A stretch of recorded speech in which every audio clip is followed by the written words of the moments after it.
Hi everybody, thank you all for coming to today's SheTek webinar, Masterclass Interview Skills.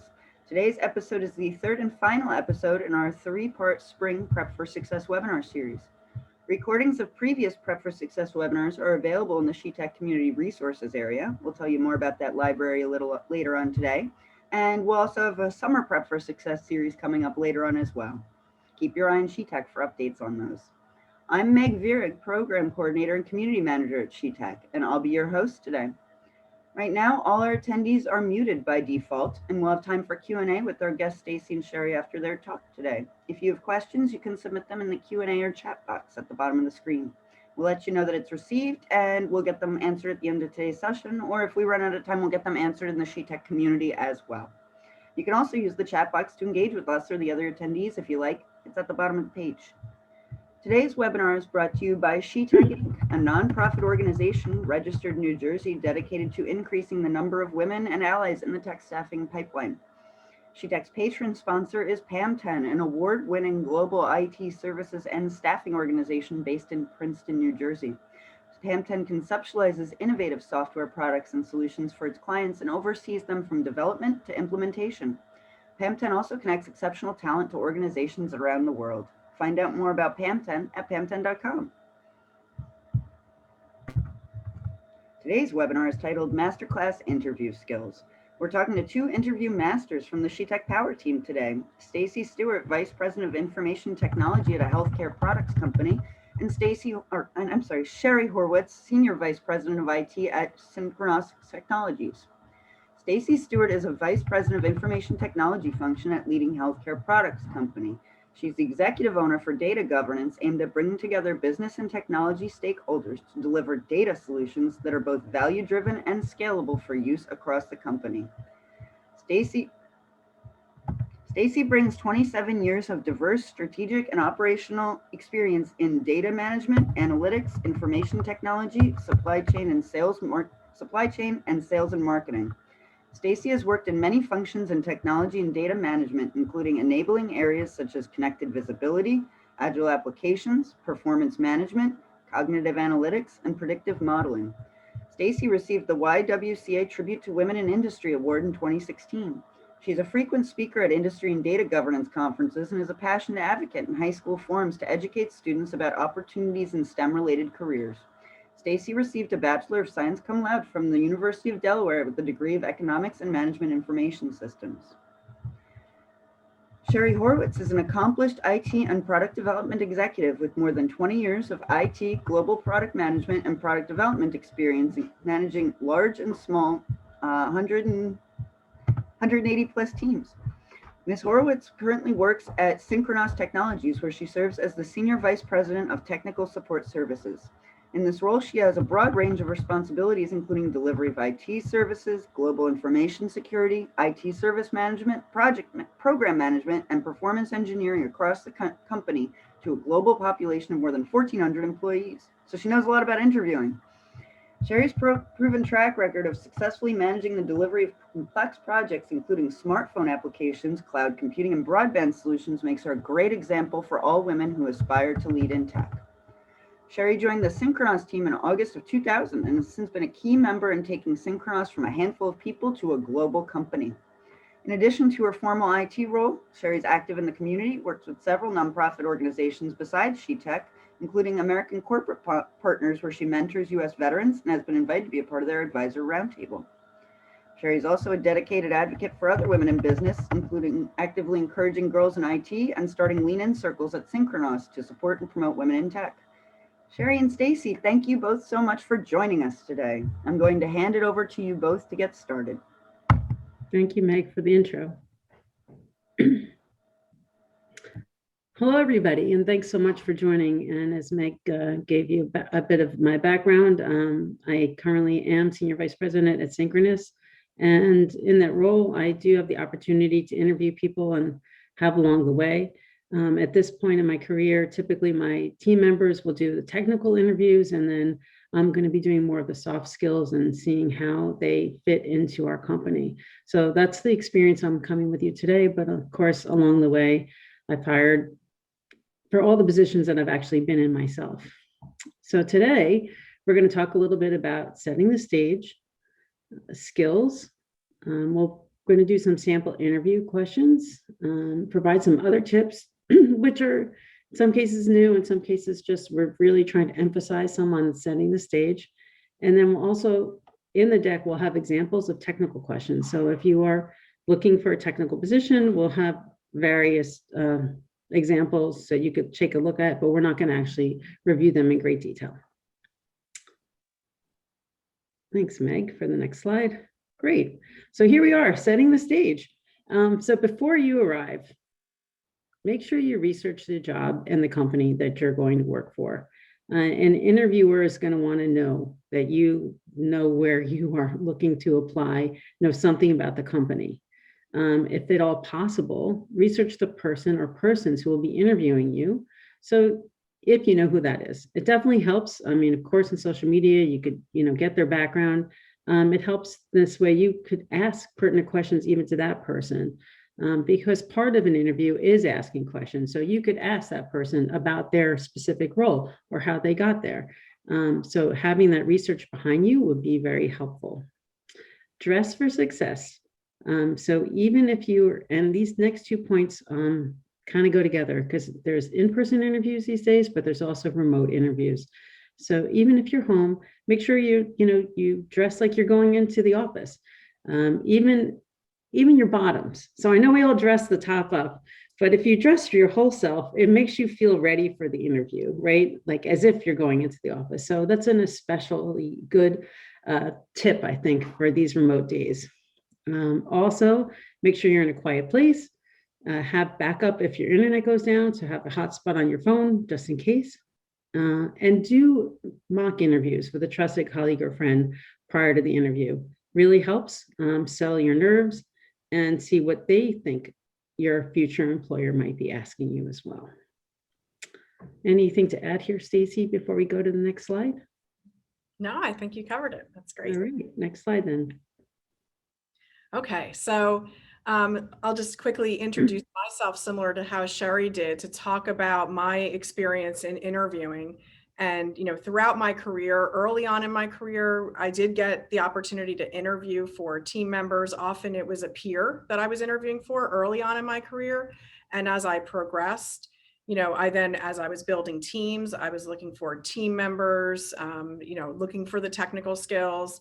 And now I'm often asked to interview people of which I don't have a lot of subject matter expertise, because I'm interviewing for someone else's role.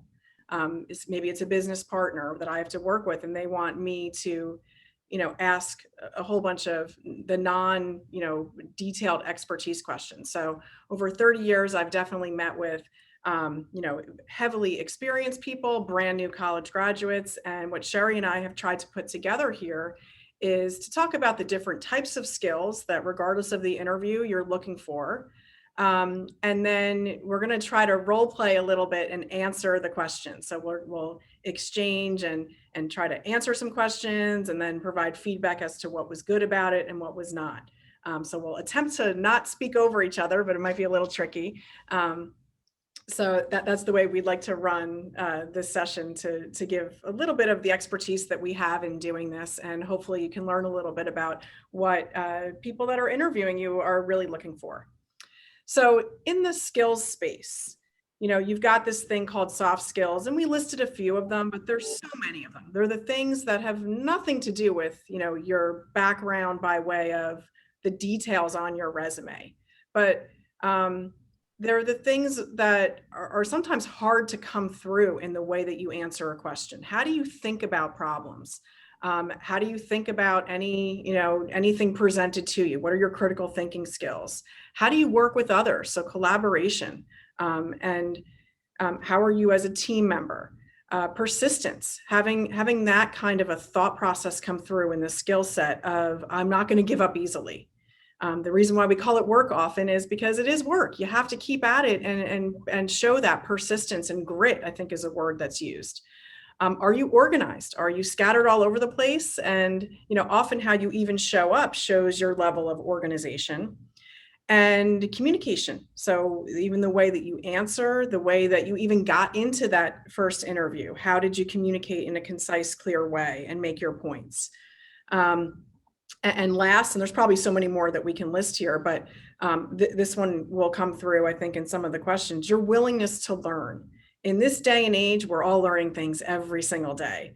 And having that come through around your curious nature and how, you are adaptable, agile in whatever role you're looking to do. So those soft skills are wonderful things for people that are just entering the workforce or working in a new area, because those are so important, even if you might have some gaps on your resume in the technical or hard skill space. In the hard skill, listing out things that are not so much, on that first list, not things that are, techie, more of like computer technical, but things that can apply to any number of roles. Do you have project management skills? Can you organize activities and hold people accountable and understand costs and resources? Vendor management. How do you work with third parties? And do you have any of that skill set to be able to show coming through? Often that's part of many different roles. Quality management. I work for a life sciences company. It's very important, not just in what you do, but how you do it. So, being able to bring forth things of that nature in how you respond to things. Portfolio management. How do you work on a lot of things? And how do you convey the importance and different nature there?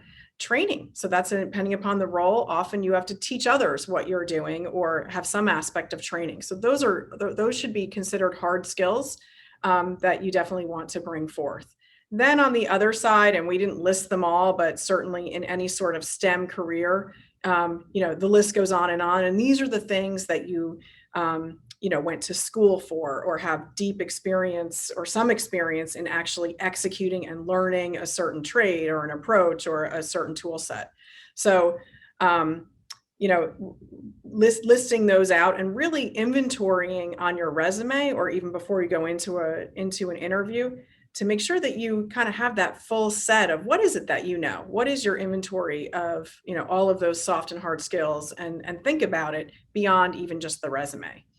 So as we move to the next slide, what we'd like to do is, do a little bit of exchange back and forth of answering some key questions that really for any role, I would expect these sorts of questions get asked. You can go to the next one, Meg. And, we're going to attempt to weave in a little bit of the hard and the soft skills here. The hard skills might be a little challenging for us to answer because, it's not for a specific role, but we'll try to do it. And so the first one, we'll have Sheri answer the question as if I'm interviewing her, and she'll give a response. And then I will, provide some level of feedback that says what was good about it and if there's anything that I would say, oh, and you could have added. So that's what we'll do. I'll start out here. So Sheri, what was a problem you have solved, and share the approach you took and challenges you had to overcome? So one large problem I had to work on just this past year was renegotiating quite a large contract that I hadn't negotiated in the first place. And it involved a reseller, a partner, and I really had to find a way to make sure we got the best possible outcome for ourselves, but also not to alienate our vendors and our partners. As part of this negotiation, I also brought in a competitor as well. And the other thing that I learned is I had been working with the reseller, and I realized I needed to establish a relationship directly with the vendor themselves. So I worked on that and had a lot of meetings with the vendor themselves, which also helped sort of drive the negotiations forward, I believe, and also enabled me to continue to have a relationship with that vendor after the negotiations happened. So I think that is also very important. It took a lot of time. I had to work through many layers to get to a win-win solution with making sure at the end people weren't angry but felt positive and were able to move forward. Great. So what I love about Sheri's answer was it definitely showed a few of the things that we talked about in the soft skills way. So she highlighted relationship skills. She highlighted being able to work in a way that also has some form of win-win sort of capability where both, you never want to be able to, it showed me the type of person that she is and the way that she approaches problems to try to create a long-lasting solution, not just a one-time gain. It also conveyed that, even though she didn't get into the details of whatever was involved in that negotiation, obviously she had the technical skills to be able to have that conversation and engage in the negotiation. So I think overall, I thought that was a great answer. And it, depending upon the level, what Sheri conveyed was something that I would have seen as a higher level role, that she was able to interact at that level in the organization to solve something and create value for the company. I know, Sheri, how you highlighted the value. It wasn't just about executing a task. You highlighted that there was inherent value there to go after. Thank you. Yeah, it was a fun one for sure, and a good experience overall. So another just key piece just for everyone is allies are important. Something to remember. Always build your bridges. But now, Stacey, how do you typically work in a team environment? Explain the various roles you've held as a member of a leader of a team. Okay, so I would answer this by saying, throughout my whole career, I've almost always been on a team. Rarely do I ever do something where you're just working all alone on an individual assignment. And I would say, I think that there's three key important things that I have found as being part of a team. One, understanding the goal and the value of what it is that we're working towards. Number two, understanding my accountability. What is the team expecting of me? And am I clear on what it is that I need to do? And then number three, what I've always found to do, whether I'm the team lead or an individual contributor, to really map out my plan and communicate it across the other team members so that there's this, alignment as to what I'm delivering, what people can expect from me. And I have found that by kind of taking that consistent approach over the years, regardless of what role I've had, it does enable the team to work together and work to deliver the ultimate goal. A key thing for me has always been to instill trust among team members, because most everything that we do, you need each other to help with different pieces. So that's how I like to work in a team, and never be afraid to ask questions and collaborate across various team members, and phone a friend. That's the term I always like to use. I think that was a great answer. I loved how, Stacey, how you summarized the three key points, because an interviewer will just key on that right away as well. So you made it very succinct in some way. These are the three areas of my experience. You also showed how important it is to work in a team and how important trust and dependability are. It is true that the power of the team, everything we do in a corporate environment relies on a team. It's very rarely individual contribution. So I think overall that was a great answer. I think you might have, maybe as a follow-on question might come from your interviewer, you might have a specific example of a project you might want to highlight where teamwork was important. Okay, we'll do the next one. Sheri, explain a situation where you had to work on something that you didn't have prior experience. So this question is great because this is my entire career. I feel like even in my very, very first job, I ended up running that company's computer system. I had probably no experience running a computer system. I had just come out of college. So I asked a lot of questions.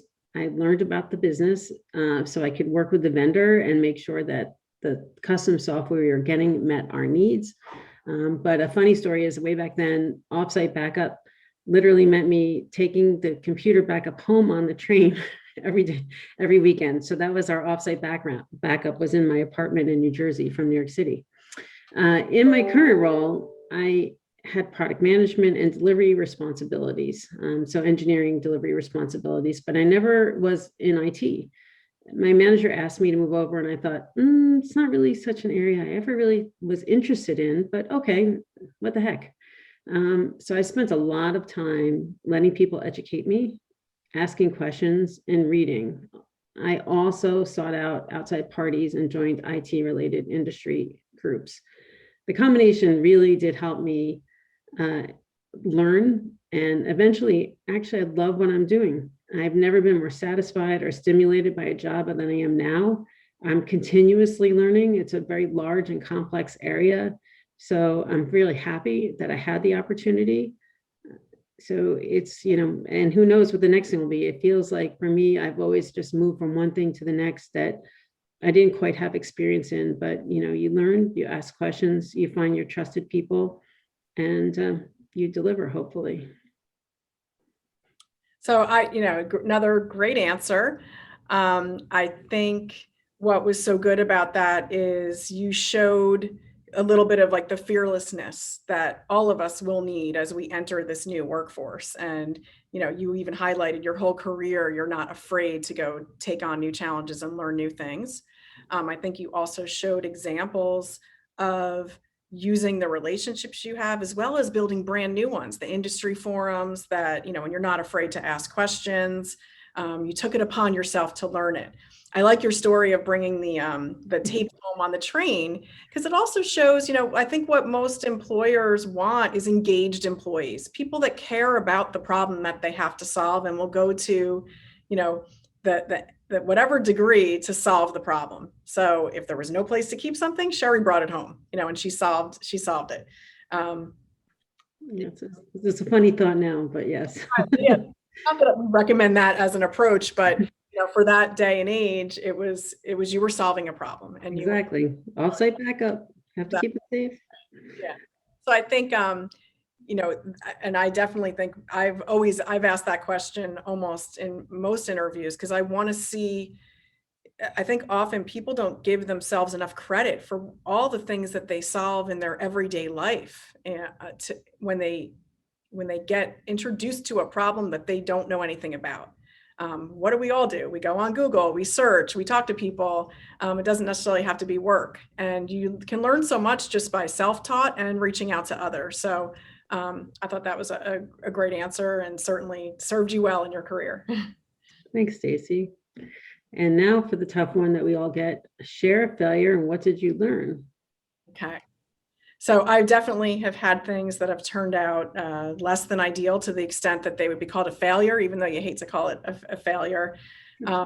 They do say fail fast. And I have an example where it was earlier on in my career, and I built a solution without necessarily talking to the stakeholders and the customers to the extent that I should have.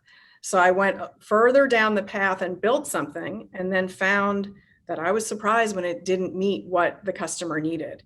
And it was a very good thing that I learned it earlier on my career, because, and I was lucky that it didn't cost me my job.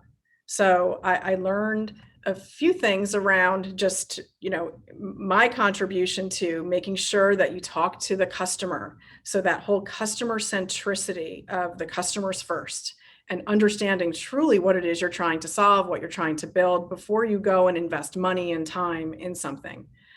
So I learned that very early on, and often remind myself of that. Even this day, when we want to jump and go build and work on the brand new tool, we have to step back and make sure that we're really understanding what it is that we're doing, especially when you start getting more and more resources on a certain project. The other thing that I learned that has served me well in that example was about the leader that I was dealing with. So here I was, that I did something, not necessarily that an experienced person would have done. And the leader could have terminated me. They could have said, why you didn't execute this the way that you should have. But they didn't. They used it as an opportunity, as a coaching moment, and trusted me to make the wrong right and correct it. And certainly I delivered and did it better and better each and every time. So it stayed with me around supporting your team as a leader, and also to check in on those sorts of things, to make sure that my team, if they're early on in their career, that they're not necessarily getting ahead of themselves and building things without full requirements. And I also would say in this whole world of agile and the ways that we do things now, I love it because you can do a little bit of build and then check, build and check. So even the newer methodologies, I think, apply to why stuff like that's important, and having that customer mindset, and make sure that you're building, if you're spending money, it's for the right purpose. So I think this is a great answer in so many ways. I mean, first thing, it shows humility. You acknowledge the failure, but also you quickly showed how you use that knowledge, and you wouldn't even want to call it a failure, but that mistake, and use it in the future and even today. It shows you learned what a customer first mindset is, and also how you learned from another leader, and you've taken that in. Probably it was even subconscious, but then you grew as a leader yourself and took those same learnings to help you develop your own team. So I think overall it was a great answer. I think that showing, how we have made a mistake and then how we overcame it, and then how we continue to use the knowledge from that mistake going forward is a great way to respond to that question. Great. Okay, Meg, I think we can go to the next page. And so these are other questions that Sheri and I came up with, and I'll take the first one, and I'm not going to necessarily answer it, but if somebody does ask you this question about what interests you about this role, and that's a very common question. So think about the answer to that, because it would come up. And some answers that I think are not good that I've heard when somebody said, what interests you about this role? The not good answer is something that's a little more passive, or not as aggressive about why you like the role. So some answers that I've received of, well, I'll do anything. I can do anything. And while you might think that's a good answer because it shows the flexibility, it's not honing in on your passion about this role. So other not good answers might be, well, I really wanted to do this, but this role sounds good too. So definitely, you're going for a role, focus your intent on why you want that role. And, whatever it is about, like, let the passion come through around whether it's, working with customers, working in a manufacturing area, working in the financial industry. So pick out of the job description some key words there, and hone in on reflective of previous experience. Maybe you have a life story and, some kind of experience with a medical problem, not to get too personal, but to convey it to your own personal life and why that role speaks to you, I think is a critical way. Anything to add to that one, Sheri? Yeah, I think that was great. I think specifically about the role, the other piece that you might want to bring in is whatever experience you have. Again, that's an opportunity for you to shine, right? So what interests you about this role, answer specifically about the role, but also how your experience will make you a great candidate for that person to hire. Yep. And then the next one is another way. What type of company do you prefer to work in? This is a question I ask a lot because as a hiring manager, I know what type of company we are. So it's good to know where a person feels comfortable. Are they more comfortable in a big company, a small company? Do they prefer a startup, a public company, a private company? I think all of these things are important to consider. And you want, if it's a job you really want, you probably want to answer that question is whatever type of company that is, to be honest with you. The interviewer might be able to be a good interviewer and figure out if that isn't the case. But it's something also that you probably want to think about before going to interview. If you're more comfortable in a small setting and you're applying to a company in a big, a job in a big company, that interviewer will probably look at your resume and ask you, I see that you've worked in small companies before, and this is a really large company. How do you think you might transition? So that's another nuance of that same exact question that might come across. So think about your experience, the type of company that you're interviewing for, and be prepared for that type of question if your experience doesn't actually match the type of company that you're going to work for. Anything else on that one, Stacey? So this might be an area as well where you can ask questions back. So things around culture are always good, appropriate questions, because even when someone's interviewing you, to a certain extent, you're interviewing them. So you do want to make sure you're getting your questions answered. That is this a place that you will feel comfortable, to Sheri's point? You want to make sure that, you know what the culture's like. Are people have lunch together? And, is there camaraderie? Are there groups? Or is it a little bit more top down sort of management and formality? And those are important things. Some people may not care about those things, but if you do, you definitely want to get some of those questions out and learn more about the way that people interact with each other. Okay. So some other tips that we put together just to kind of wrap up this whole thinking here is certainly research the company you're working for. It is never a good question to say, so tell me about your company. I think it's fine for follow-up questions, but nowadays, with everything that's available online, you should be able to really understand the key products, the global reach that a company might have, what the different services are. I think there's fair questions to ask about some more challenges that the company's having, or what the great opportunities are that don't come through on the public information, but definitely know the company that you're interviewing for.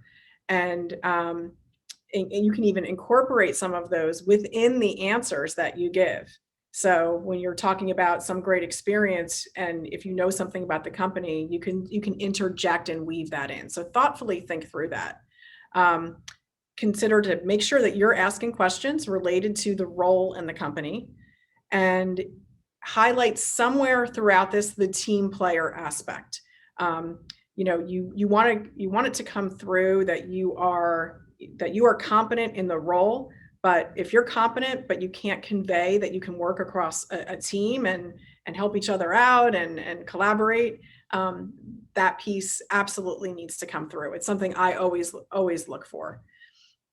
Mock interview. So call a friend and verbally practice the answer. I know when I say answers in my head, they sound wonderful. And then when you say them out loud, it does come out quite differently. So even if you're in your car and have to speak your answers, practice it a few times through, and you probably would answer a little bit better when you actually verbally say it versus the talk that you do in your head. Be engaged and enthusiastic. So you don't want somebody that's just, boring and penny upon the roll, but you want to be able to make sure that you have a little bit of enthusiasm. And then, very key, and we have in the backup here, technical questions. So depending upon the role, be prepared to answer the technical questions. I think it's fair if you get a technical question and you don't know the answer to say, oh, I don't know about that. But, you could then say, but I've done something similar to that, and give your answer. But certainly the core of the role that you're answering, that you're applying for, you want to make sure you can answer some basic technical questions, or else, you might not be considered depending upon the level that they're looking for. The follow-up, ask for business cards of the people that you are interviewing with, or some form of contact information if you don't have that, so that you can send a thank you note. Anything to add, Sheri? No, I think we had it covered there. Okay.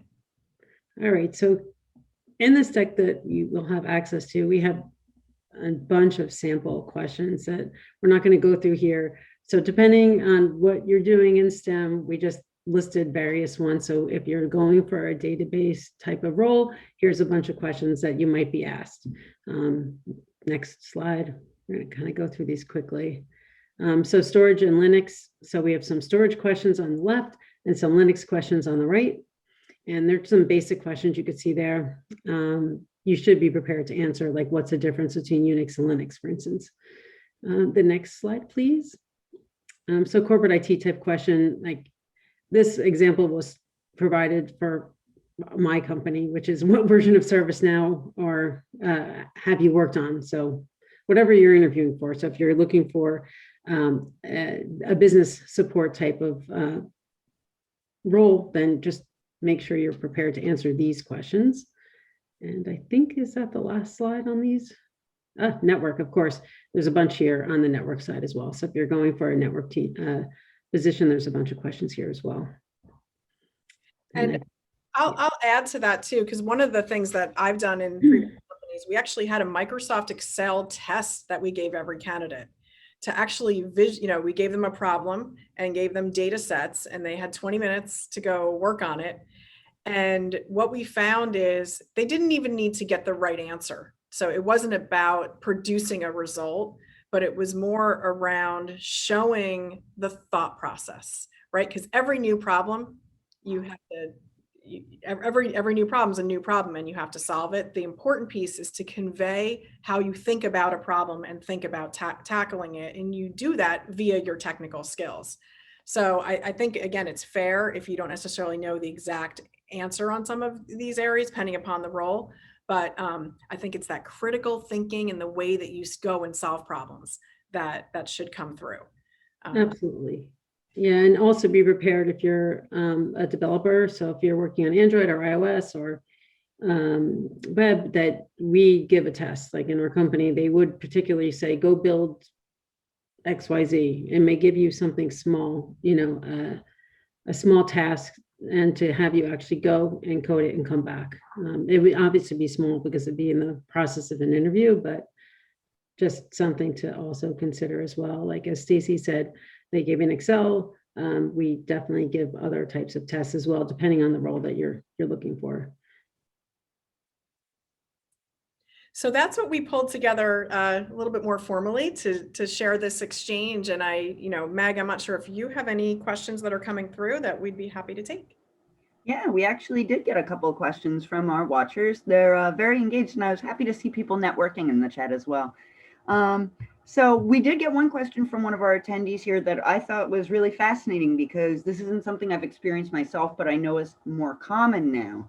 Will you maybe talk about the types of interviews that are one way, where they send you a link and then you record your answers to pre-recorded questions and then send back the video? Do either of you know anything about those kinds of interviews, or could talk about that a little? I haven't done those. Have you, Sheri? Have you? I haven't done those, but but I know that's happening for a number of jobs these days for my own children.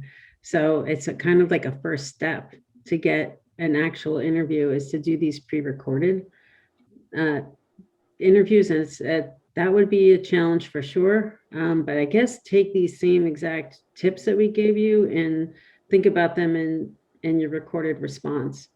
I think the only advantage there is that you can re-record it, I believe, right? And just send the answer that you want.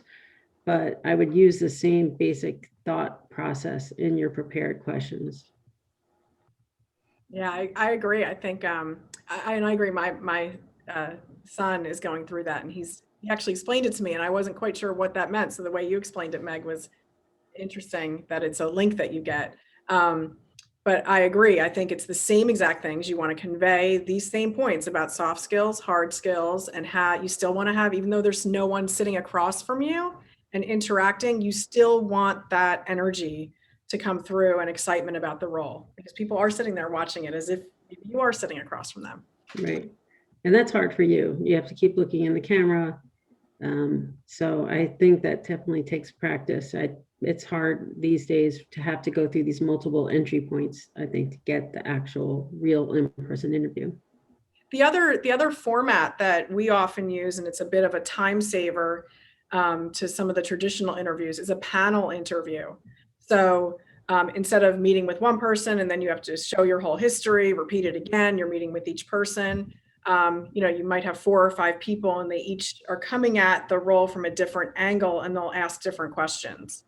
And we do the same thing. So that's, Stacey, good point. We hadn't thought of that in our prep here, but yeah, the panel interview is, I think, pretty common. Yeah, and it shows a little bit of ability. How can you work a room? How can you, you still have to maintain eye contact, and you're definitely going to have to bounce from person to person, depending upon what their role is, and answer it from their angle. So that one takes a little bit more skill. And certainly knowing who's sitting in that panel, you still want to exactly do the same exact thing. Make sure you know who's there, and look at it from what they're looking from. What skill sets are each person looking from? So one other question from one of our attendees is, how do you feel about a person using notes during their interview? Is that yes, no, yes, no? It's okay. I think it's okay too. It's fine. I mean, yeah. Great. As long as you're maybe doing it on a pen and paper and not on your phone or a computer like that. I know, certainly I take notes on that, but in an interview, you don't want to exude any kind of sense that you're on your phone or on any sort of being distracted from a mobile device. So go back to the old pen and paper if you want to take notes. How do you differentiate between being confident versus being overconfident during an interview? Is there how do you make that distinction for yourself? I think asking questions helps. So in other words, you may feel that you're highly qualified for the position, but maybe asking questions and highlighting also the teamwork aspect that Stacey talked about earlier of how you've succeeded in a team helps show your abilities without over saying it was me. But on the other hand, you also want to not be afraid to say when you did something as well. So it's definitely a balance, but you want to somehow balance out. So maybe asking questions and not answering so exuberantly, or answering in such a way that you draw other people in as well might help with that. But Stacey, I'd love to hear your suggestions as well. I agree. And it is a fine line, and I've definitely heard it. So I could spot it when it happens. And if I think about the times that I think, oh, that person's way too confident, is when it's an over dramatization of the delivery, not necessarily using facts to say, well, I did it all, like using words like everything, always.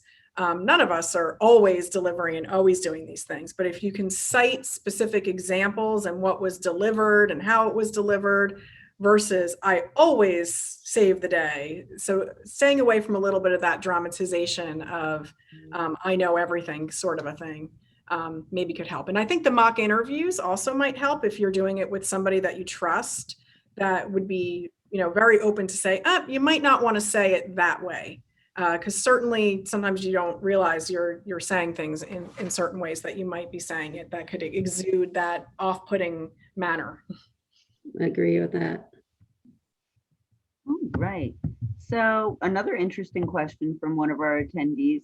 What are your thoughts on how to answer the question, why were you terminated? That's a sticky question for a lot of folks. Yeah, I don't know if you're allowed to ask that question, actually. Really? I didn't know that. Yeah, I'm not sure, actually.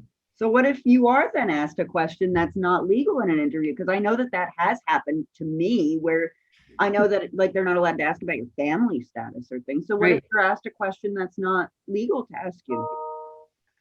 I think, I'm sorry, this is Chaya, I'm chiming in. I think, let me turn my camera on. Thanks, Chaya. Oh, first of all, wonderful session. I learned a lot from this. I think we can change the question to something like the reason why you're leaving your current job, right? So that's a better way to ask the question than why you terminated. Yeah, I guess unless somebody offered up that they were terminated, yeah, you wouldn't necessarily know that somebody was terminated. Exactly. Yep. You can offer that up in the initial response. It would be, I'm looking for a new job. Yeah, great clarification. Yeah. Yeah, I often ask, why are you looking for a new role? Or because you want to see somebody's transition and really why they're coming to this, why are they interested in this role? And I think there's a level of, you should be honest and transparent, but also show, put your best foot forward and focus on the why this new role. And I would not focus on, maybe there was some political thing going on at your old company or any kind of drama. You don't necessarily want to bring any of that up. It's not relevant. So Exactly. stick with the facts, stick with the skills, and stick with the, why you're great for this role, for this new company. Right. Yeah. I agree with Stacey. Leave the drama out of it. True. All right. So sometimes you might not have the required skills needed for a job, but you want to give the confidence to the interviewer that you have that ability to do it anyway or execute anyway. Can you give some advice for anybody that might find themselves in that situation? I would highlight the skills that you do have, right? And bring the conversation to those, and then also highlight in your answers your ability to learn, right? Would probably, and your excitement to be able to learn, some sort of enthusiasm around that. I think that might be a way to approach that. Yeah, I agree. That's the perfect mix of, this is what I do know. And I can see in this role, there's a few areas where I need to evolve that skill set. And this is the way I would go about evolving it. So it's not just a, I can't, but how you would get there. And one of our other attendees has asked us, does the age of the person being interviewed change the kinds of questions that you ask? So they're concerned about maybe how senior professionals would answer questions, maybe different from maybe some younger folks who are newer to the market. Is there a difference to how you answer? I don't think so. I think, if I'm interviewing someone, it is irrelevant. What's relevant is the experience that they have. So, right. Somebody that's been in the industry for 30 years has probably had more experience than somebody right out of college. And I'd say you just need to look at that inventory of all of your skill sets and all of your experiences wherever you find yourself and capitalize on them. I remember one of my first interviews out of college, I really hadn't had a lot of jobs that were professional jobs, but I worked in a bank, I worked in an ice cream store, I worked in a pizza place, and I was able to kind of have come through in those experiences my customer service and being able to learn how to interact as a human with being common courtesy and politeness and working hard and cleaning and doing the hard work, which now I wouldn't even bring up those skill sets because I have 30 years worth of experience that I bring up. So I think, market what you have wherever you find yourself. I don't know if you want to add anything, Sheri. No, that's exactly what I was going for as well. Highlight what you have and highlight your ability to learn.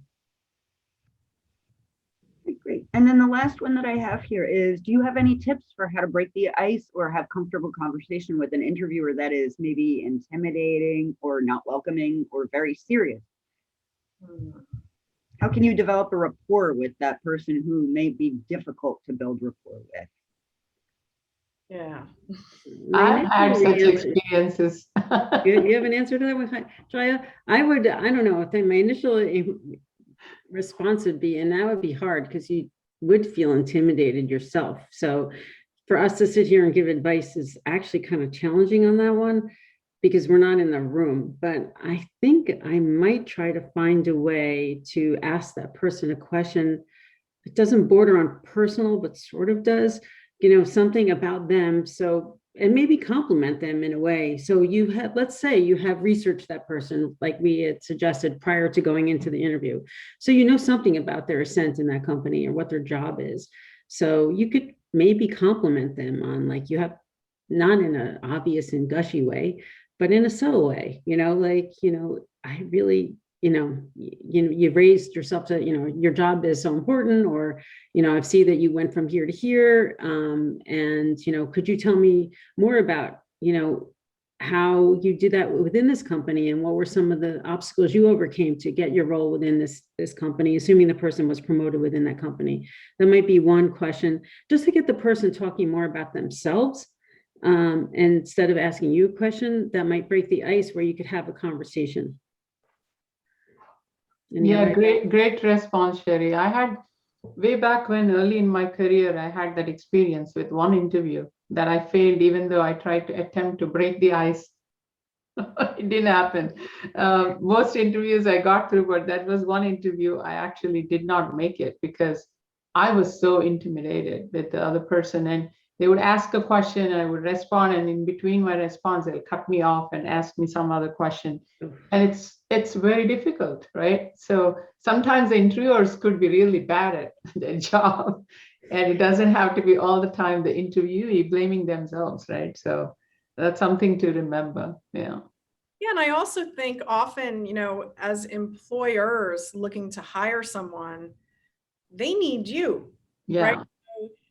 I would, if somebody really exuded that, it's such an uncomfortable feeling, and this is someone that you're going to work for or work directly with, that's a signal to you to say, maybe you definitely want to ask some culture questions and make sure that, are they just having an off day, or is this what you would expect in your everyday interaction, right? Right. That's a great point. And you should give feedback to the individual that arranged the interview. You should be giving that feedback. Yeah, at least in future.